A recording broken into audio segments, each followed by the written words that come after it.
welcome to another reading vlog. I am still in Split. It is Friday today. USA versus England is today in the World Cup. It's a sunny day, as you can see. So I thought it was time to start another reading vlog. And I went book shopping, so let me show you that. So these are the books that I acquired yesterday. This is Breasts and Eggs by Mieko Kawakami, and this is Lapvona by Otessa moshfegh. This book I've picked up in the bookstore so many times. It's blurred by Murakami, ew, Sarah Moss, good, and Elena Ferrante, which is nice. So it's about 3 women in Tokyo talking about basically class and gender. Mostly follows one woman who's a writer, and she kind of tells everyone's story and intertwines it together. So I just started this yesterday. I'm not that far. This is the bookmark I chose, and I'm liking it so far. And then, like I said, Lapvona by Otessa moshfegh, and you probably know what this is because you probably don't live under a rock, but this is her newest release that everyone was reading a little bit ago about a medieval town and a boy, and gruesome, weird things happen. So I'm also excited to read this. I wasn't excited to pay hardcover price, but that's okay. This is a nice little nudgy bookmark I chose for that. And I'm also still reading my never-ending story, Words of Radiance Part 2. I haven't got far in this. As you could probably tell by my voice, I've been pretty sick, so this has not been touched recently. But in this reading vlog, I hope to finish Breasts and Eggs. I might still read a bit of this when I feel like dipping into the fantasy world, and then maybe even starting this. But the goal is to read Breasts and Eggs in this vlog, so I'll check in later.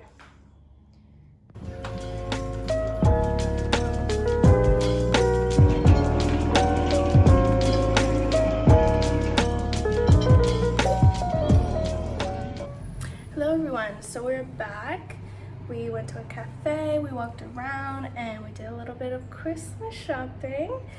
So let me show you what we got there. So we have some red star tinsel and some green tinsel. And I'm thinking that these will go along the TV here. And we also got the cutest stockings. Look at how cute the snowman and Santa. I mean, these are so cute. I don't know where we're gonna put them yet. Maybe we can hang them a little bit up here somehow. So I got these, and then I got these really pretty candle holders, and it'll like shimmer like a snowstorm a little bit with a candle inside. I got 2 of these. Some coconut candles to put in it, and some lavender candles to put in it. They didn't have any kind of like Christmassy set, but that's okay because I do have one other candle. And yeah, how exciting. That's a little Christmas haul. So let me go put this stuff up.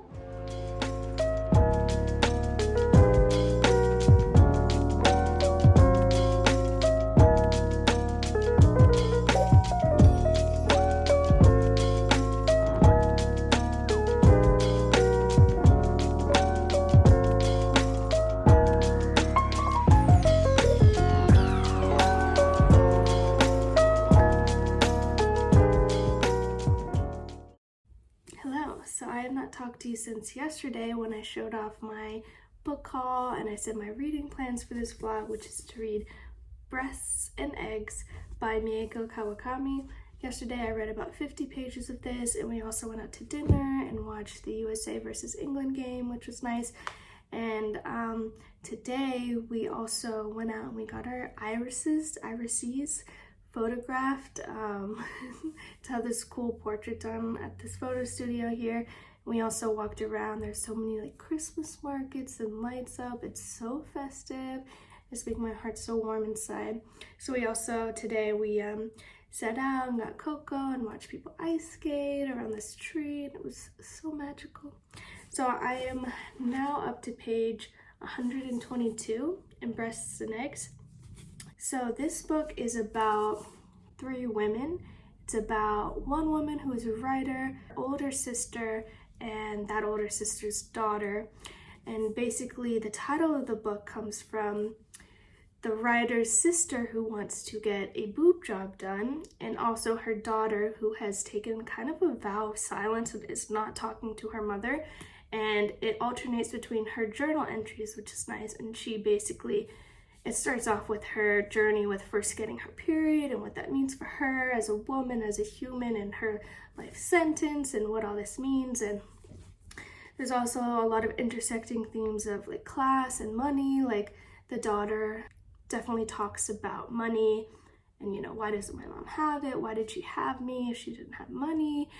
And all those sorts of things. So it does go into a lot of existential questions from these women.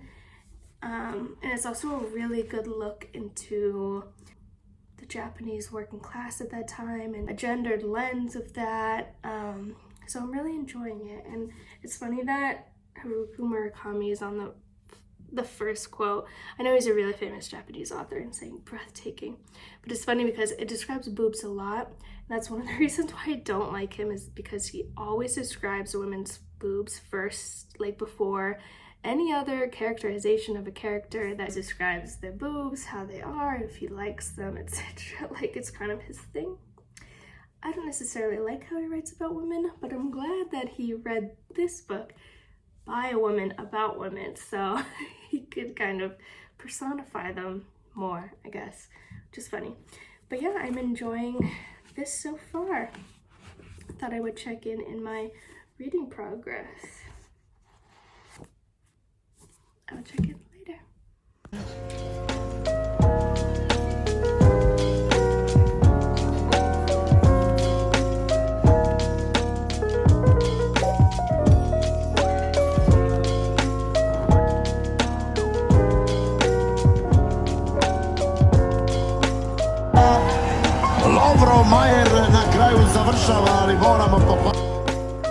Sorry for my delinquency and not talking to you earlier. It's actually Tuesday night. Yesterday was Monday, obviously that's how the days of the week work, and I filmed some clips, but it's kind of a disaster. Like I dropped my phone in one of them, didn't have much to say. We didn't end up doing anything yesterday, so just disregard yesterday. So today's a new day, and I have a reading update. I've now reached book 2, and I am on page 164. Some time has passed. I can't specifically gauge how much time has passed, but time has passed, and it's still about the main woman's writing journey. And I don't know much else right now, but she's not with her sister and her niece anymore, which is a little disappointing because I really liked reading about their dynamics. So we'll see if this part can still, you know, pique my interest.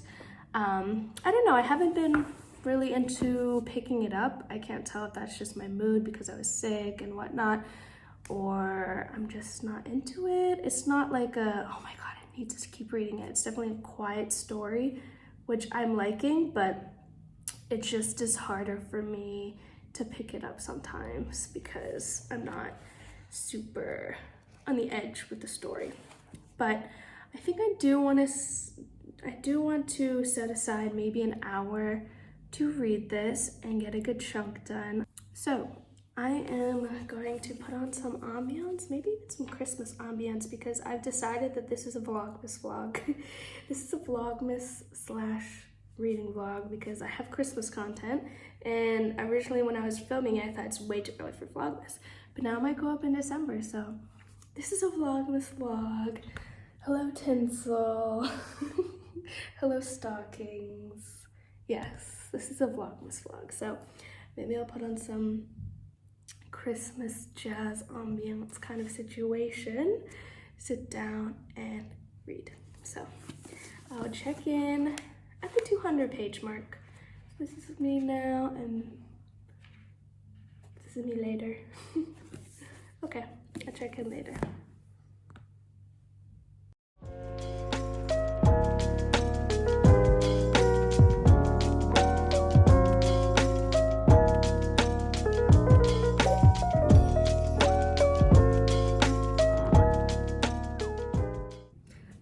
So I stuck to my word. I read for about an hour, and I actually read up to page 258. So yay, go me. And this book is definitely taking some turns that I wasn't expecting. So now in book 2, the writer, she's actually pretty financially successful, but she's still grappling with sort of an identity crisis about what it means to be a writer, and also like her familial relationships, and also with aging and loneliness and fertility, or the lack thereof as you get to a certain age as a cis woman. And it's also going into discussions about sperm donors and ethical discussions about what it's like to be a child of a sperm donor, especially in Japan, where there wasn't the option to do a anonymous sperm donor. So a lot of the children in Japan just never knew that they were sperm donor babies because their parents didn't want to tell them and didn't tell them, and there was no way to figure out who the sperm donor was. And I'm really loving those discussions, and I am really into this right now. So it's taking a turn, and I'm definitely back into this. So I'm on page 258 of about 430. So I think I can still get a good chunk of this done tonight. I think we are gonna watch the USA versus Iran, and England versus Wales, to see if USA's on to the next group in the World Cup. So that's also on tonight, but I'm back into this and I'm happy about it, and I love all the philosophical discussions. And there's also some kind of like weird, she sort of has nightmares or visions that are very that dip into reality in a way. I can't describe it, but she has a lot of anxiety, I guess I would say, and it's interesting to read about.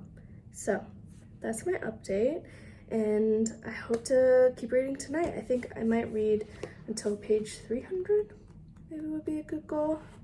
So from here to here, and then hopefully finish it tomorrow. Exciting. So that's my update. Good morning. So last night we watched a World Cup game and the US won. Woo! So that was really fun, and I did read up to page 300 last night, so I have about 120 pages to go. So I think this is manageable today. If not today, then tomorrow. But anyways, let's check in and how I'm feeling about this book. So like I said before, I'm really enjoying these discussions about reproductive ethics.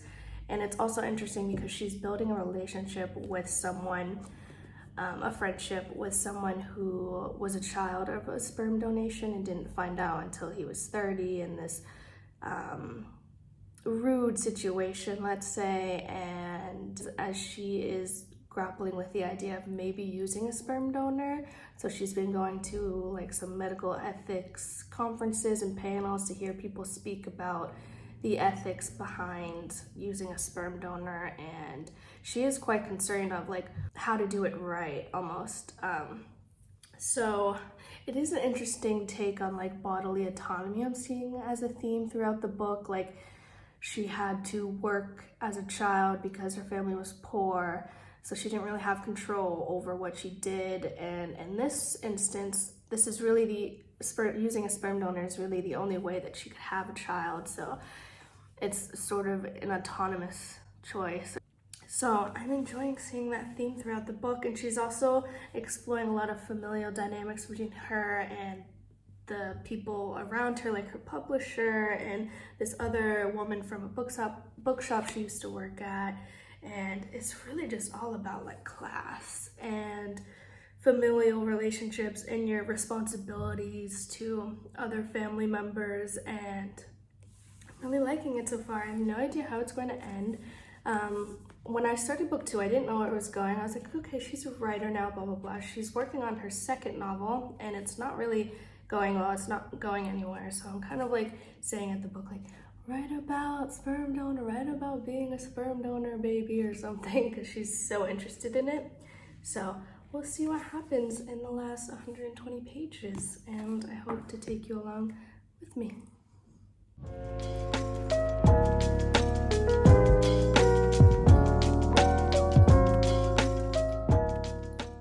Hello, I have finished my book. I have finished Breasts and Eggs. I made it up to page 430. I finished it, and I really enjoyed this journey and this book. I think the strengths came from not knowing a lot about the story and what would happen in the plot, and I really enjoyed a lot of the characters and relationships between all of the women in the story. I was so invested in all of their well-being and friendships and situations, and I wasn't expecting that ending at all, and I'm really happy for the main character as well. So I gave it 4 stars, and I'm very pleased that I picked this up finally after picking up in the bookstore and reading the first page a couple times. So I'm happy with this. In this reading vlog, I read 430 pages, and I finished this book in less than a week. So I am pleased about that, and I think I will wrap up the vlog here. Thank you so much for watching. I hope you also enjoyed some vlogmas style content in here. I am really trying to get in the Christmas spirit, so hopefully there'll be more of that soon. Thanks for watching.